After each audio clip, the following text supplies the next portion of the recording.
Red టీవీలో మీ వ్యాపార ప్రకటనల కోసం ఈ నెంబర్ ని సంప్రదించండి 6281747728. Hi viewers, welcome to our channel. ప్రస్తుతం మనతో పాటు టీడీపీ స్పోర్ట్స్ పర్సన్ సూర్యదేవ లత గారు ఉన్నారు. వారితో ఒకసారి మాట్లాడుతున్నాం. మేడం నమస్కారం. మేడం నమస్తే మేడం నిన్న విశాఖ తీరంలో మరి మాదక ద్రవ్యాల హల్చల్ మనం చూస్తున్నాం. 25,000 కేజీల డ్రగ్స్ దొరికాయని చెప్పేసి సిబిఐ వాళ్ళు పేర్కొనడం కూడా చూస్తున్నాం. అయితే ఇప్పుడు ఇది ఒక పొలిటికల్ వార్ లా మారింది. అటు టీడీపీ వాళ్ళేమో ఇది వైసీపీకి సంబంధించిన డ్రగ్స్ అని చెప్పేసి వాళ్ళు అంటున్నారు. ఇటు వైసీపీ వాళ్ళేమో ఇది టీడీపీకి సంబంధించిన కంపెనీలకు సంబంధించిన డ్రగ్స్ అని వాళ్ళు ఆరోపిస్తున్నారు. మరి ఎవరిది ఆ డ్రగ్స్ ఏంటి మేడం? దీనిపైన మీ ఒపీనియన్ ఏంటి? మనకు ఖచ్చితంగా కనపడుతుంది. వైఎస్ జగన్మోహన్ రెడ్డి సీఎంగా ఉన్నప్పుడు ఎన్నిసార్లు ఇట్లాంటివి జరుగుతున్నాయి. సో చంద్రబాబు నాయుడు గారు సీఎంగా ఉన్నప్పుడు గతంలో ఎప్పుడూ కూడా ఇలాంటిది జరగలేదు. దాన్ని బట్టే మనకు తెలుస్తుంది కదా. జగన్మోహన్ రెడ్డి అంటే ఇలా ఎన్ని వేల డ్రగ్స్ 25,000 కిలోల డ్రగ్స్ మనకు దొరికింది అని అంటే, సో దానికి కూడా అంటే సిబిఐ వాళ్ళకి లంచాల ఆశ చూపుతున్నారని కూడా మనం వింటున్నాం. సో ఈ రకంగా కూడా ఇది పెద్దవాళ్ళ హస్తం లేనిదే అంత పెద్ద ఈ మొత్తం ఎలా జరుగుతుంది? ఇది ఏదో కావాలని తెలుగుదేశం వాళ్ళ మీద నేపటం కానీ సో అట్లాంటి జరిగే అవకాశమే లేదు. తెలుగుదేశం వాళ్ళకి చేసి తప్పించుకోగలరనే నమ్మకం ఎట్లా ఉంటుందండి? ఇక్కడ ఇప్పుడు ఒకటే ఆలోచించాలి. జగన్మోహన్ రెడ్డి వైజాగ్ లో వెళ్ళి రాజధాని పెట్టాలి, వైజాగ్ రాజధానిగా చేసుకోవాలి అని ఎవరు కలలు కంటున్నారు? జగన్మోహన్ రెడ్డి. ఎందుకు అనుకుంటున్నారు? ఓన్లీ ఇలాంటివి చేసుకోవటానికే. అక్కడ పోర్ట్ ఉంది, అక్కడ నుంచి ఇట్లాంటివన్నీ చేయించటానికే కానివ్వండి. ఆడ ఇల్లు కట్టుకున్నాడు.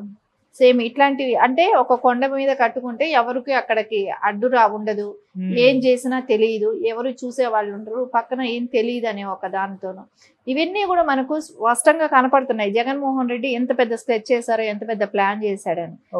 అదే ఆ మెటీరియల్ బయట వస్తే లక్షల కోట్లు అది మార్పిడి అవుతుంది. ఆ డ్రగ్స్ అన్ని లక్షల కోట్లు అంటే నువ్వు ప్రజలని అంటే మనం ఒకసారి ఆలోచిస్తే ఆ వాలంటీర్ల కాడ నుంచి చిన్న విలేజ్ల వరకు కూడా గంజాయి డ్రగ్స్ వెళ్ళిపోయాయి ఏపీలో. సో ఇప్పుడు మనకు దొరికినది కాబట్టి సిబిఐకి దొరికింది కొంచెమే, ఒక 2 టైమ్సే దొరికింది. కానీ ఇలాంటివి చాలా సార్లు వస్తున్నాయి.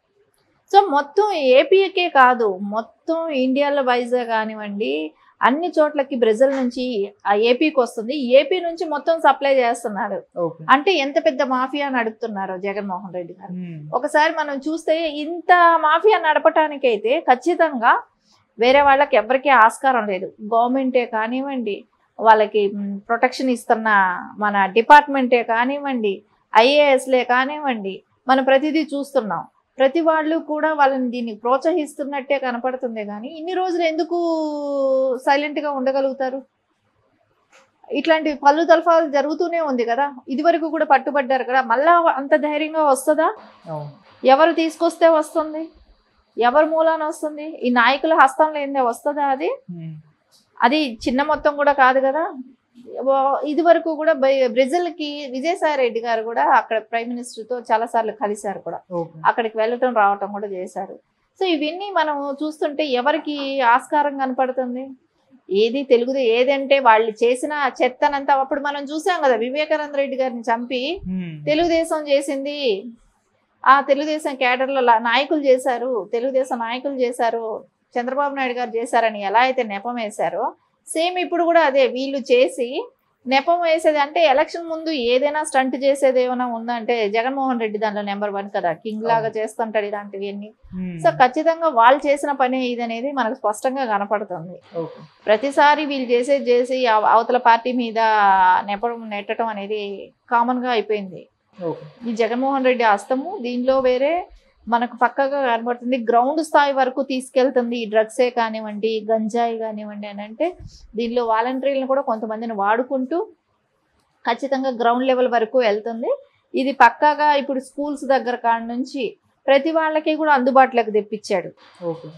అంటే ప్రజల ఆరోగ్యమే కానివ్వండి, వాళ్ళకి ఇస్తున్నట్టు ధనం ఇవ్వటం, వాళ్ళ దగ్గర ఇంకా ధనం తీసుకోవటం, ఇంకా ఇది స్కీములు పెట్టి ఇచ్చేదిను, దానికంటే ఆరోగ్యం పరంగాను నష్టపరచడం, మళ్ళీ ఇంకా దానికి మించిన ఇంకా ధనం వాళ్ళు సంపాదించుకున్న కూలీ మాలు చేసుకున్న డబ్బులు కూడా మళ్ళా గుంజటం. ఇలాంటి పనులు చేయటానికి ఇంతంత పెద్ద ఈ డ్రగ్స్ని రప్పించి ప్రజల ఆరోగ్యంతో ఆడుకుంటున్నాడు. యూత్ మెయిన్ గా నష్టపోతుంది కదా. అంటే మేడం వైసీపీ ఏం ఆరోపిస్తుందంటే ఆల్రెడీ జగన్మోహన్ రెడ్డి చెప్పడం చూస్తున్నాం, వైజాగ్ ని క్యాపిటల్ సిటీగా అనౌన్స్ చేస్తామని చెప్పేసి. సో అందుకోసమే టీడీపీ వాళ్ళు వైజాగ్ ని ఒక డక్ సిటీగా ముద్ర వేయడానికి, వైసీపీ మీద బురద జల్లడానికి ఒక ప్రయత్నం పన్నాగం పన్నారు తప్పితే ఇందులో ఏం లేదని అంటున్నారు వాళ్ళు. అసలు చెప్పే వాళ్ళకైనా తెలియాలి కదా. అంటే అదేమైనా చిన్న వస్తువు కొనుక్కొచ్చి ఇక్కడ చూపెట్టడానికి తెలుగుదేశం వాళ్ళకి అన్ని వేల కోట్లు లక్షల కోట్లైన ఐటమ్ని తీసుకొచ్చి వైజాగ్ లో ఇలా చూపెట్టాల్సిన అవసరం ఏంటి? వేయటానికైనా నింద ఆలోచించి వేయాలి. ఆ అవసరం తెలుగుదేశం కింద కనిపిస్తుంది. సరే అంత అనిపించినప్పుడు ఇది వరకు ఎవరు చేశారు? అది వరకు కూడా నువ్వే చేసావు కదా, ఇప్పుడు నువ్వే చేసావు కదా. తెలుగుదేశం వాళ్ళకి అవసరం ఏంటి? నీ టైంలో దొరికితే నీకే చెడ్డ పేరు అనేది మా అందరికీ తెలుసు కదా. అయినా నువ్వు ఎందుకు చేసావంటే ధైర్యంగా నేను దొరకను కాబట్టి అని చెప్పి నువ్వు చేసావు. ఎందుకంటే నువ్వు ఆపద్ధర్మ సీఎంగా ఉన్నావు కాబట్టి. సో నీ దగ్గర మొత్తం డిపార్ట్మెంట్ కాడ నుంచి అధికారులందరూ కూడా నీకు చెప్పినట్టు వింటున్నారు కాబట్టి నువ్వు ఇలాంటి పని చేసావు. కానీ తెలుగుదేశం మీద నెపం నేటాలని తెలుగుదేశం పార్టీ వాళ్ళు అక్కడ క్యాపిటల్ సిటీ కట్టుకొని ఉండాలని వాళ్ళు అడగట్లేదు కదా. నువ్వే క్యాపిటల్ సిటీ పెట్టుకోవాలన్నావా? నువ్వెందుకు తొందరగా పోర్ట్లన్నీ కూడా బాగు చేయడానికి ప్రయత్నించావు? అంటే పోర్ట్లలో ఇదే రవాణా చేపిస్తున్నావా? ఇదే చేపిస్తున్నావా?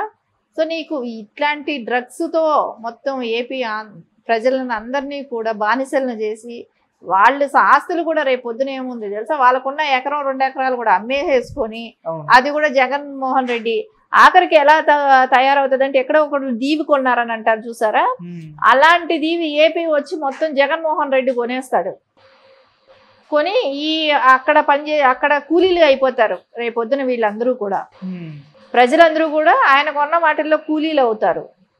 అలాంటి పరిస్థితి ఏపీ ప్రజానికానికి తీసుకురావాలనేదే చూస్తున్నాడు. ఖచ్చితంగా ఇది జగన్మోహన్ రెడ్డి చేసే కుట్రలో భాగమే. ఆయన ఖచ్చితంగా దీనిలో ఇన్వాల్వ్మెంట్ ఉంది.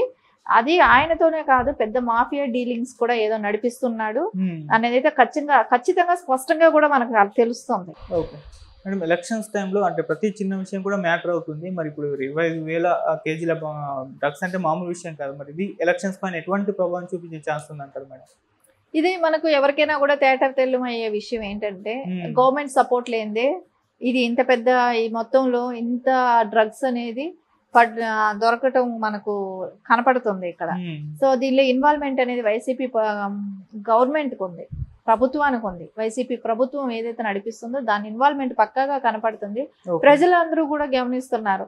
రేపు పొద్దున ఇది ఇంత విచ్చలవిడితనం వచ్చిందంటే రేపు పొద్దున మాన ప్రాణాలకి హాని అనేది కానివ్వండి, రేపు ఒకళ్ళనొకళ్ళు చంపుకుంటారు. ఏం చేస్తున్నాం ఇప్పుడు మనకు చాలా సార్లు మనం చూసాం, వాలంటీర్లు అట్లాంటి చిన్న చిన్న పిల్లలు వాళ్ళు ఏం చేస్తున్నారు, ఒక్కొక్క అమ్మాయిని తీసుకెళ్లి 10 రోజులు 15 రోజులు బంధించి ఆ అమ్మాయిని ఇచ్చేశారు. అలాంటి ఇన్సిడెంట్లన్నీ మనం చూసాం. అవన్నీ ఎందుకు జరుగుతున్నాయి? 10 మంది పిల్లలు కలిసి అలా చేస్తున్నారు, 15 మంది, అట్లాంటివన్నీ ఎందుకు జరుగుతున్నాయి? ఈ డ్రగ్స్లు తీసుకోవటం మూలన. ఇవన్నీ మనకు స్పష్టంగా మన కళ్ళ ముందు కనపడుతున్నప్పుడు అందరూ ప్రజలు కూడా ఆలోచిస్తారు కదా. అంటే ఈ పిల్లలు ఎందుకు ఇలా అయిపోయారు, యువత ఎందుకు ఇట్లా అయిపోయింది, పాడైపోయింది అంటే ఈ డ్రగ్స్ మూలానే కదా, ఈ గంజాయి మూలానే కదా.